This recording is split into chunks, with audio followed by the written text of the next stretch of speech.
On m'a tagué dans la vidéo d'une médecin sur les réseaux sociaux qui est extrêmement connue. Et dans cette vidéo-là, elle parle du climat toxique qu'elle a vécu durant sa résidence. On m'a demandé est-ce que c'est la même chose au Québec. Pendant longtemps, je ne savais pas quoi répondre. Jusqu'à aujourd'hui.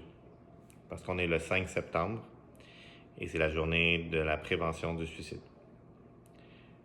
Donc ma réponse va être assez simple, crue, puis probablement difficile à entendre pour beaucoup de gens qui écoutent ce message-là. Mais la réponse, c'est oui.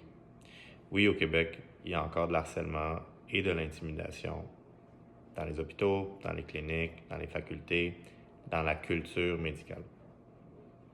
Il n'y a pas de solution facile à un problème chronique et complexe. Puis je dis chronique parce que quand j'étais moi-même président de la Fédération des médecins résidents du Québec, en 2014-2015, on célébrait les 20 ans, les 20 ans de la première campagne anti-harcèlement et intimidation. On est 10 ans plus tard, donc 30 ans. Est-ce qu'il y a des choses qui se sont améliorées? La réponse, c'est oui. Mais il y a encore trop d'individus qui vivent de la détresse psychologique à cause de la pression qu'ils vivent dans leur milieu de travail. Et ça ne se limite pas seulement aux médecins résidents, il y a les médecins en pratique également, et il y a les autres professionnels de la santé. Donc, d'assainir notre milieu de santé, c'est l'affaire de tous. Parce que le statu quo, ça mène à des chiffres un peu effarants. Entre 2016 et 2019, il y a 12 médecins qui se sont suicidés. Moi-même, j'en ai connu une avant ça. Puis, j'ai jamais été capable de l'exprimer, outre que les quelques semaines qui ont entouré ça. Puis après ça, j'ai mis ça dans une boîte. J'ose pas imaginer la famille. Aujourd'hui, c'est le 5 septembre. J'ai envie de ressortir ces émotions-là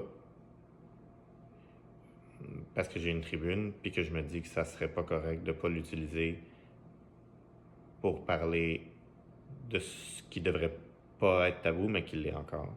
Puis il y a des choses que vous pouvez faire.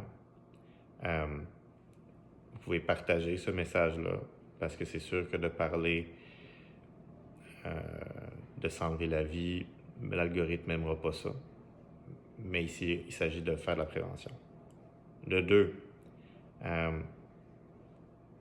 peut-être tendre la main à quelqu'un, puis juste de leur dire comment ça va, puis que vous êtes là, puis de parler. Le 5 septembre à 20h, vous pouvez faire un symbole aussi, allumer une chandelle chez vous. C'est le symbole accepté internationalement pour cette journée-là. Mais surtout, juste au quotidien, essayez d'être un acteur de changement. Si vous êtes en position d'autorité, de leadership, donnez l'exemple. Identifiez les comportements malsains, nommez-les, dénoncez-les pour faire en sorte que vos collègues changent d'attitude. Prennent une attitude plus comme la vôtre, une attitude d'ouverture. Et si vous êtes quelqu'un qui souffre, d'en parler. C'était un long message. Merci de l'avoir écouté jusqu'au bout.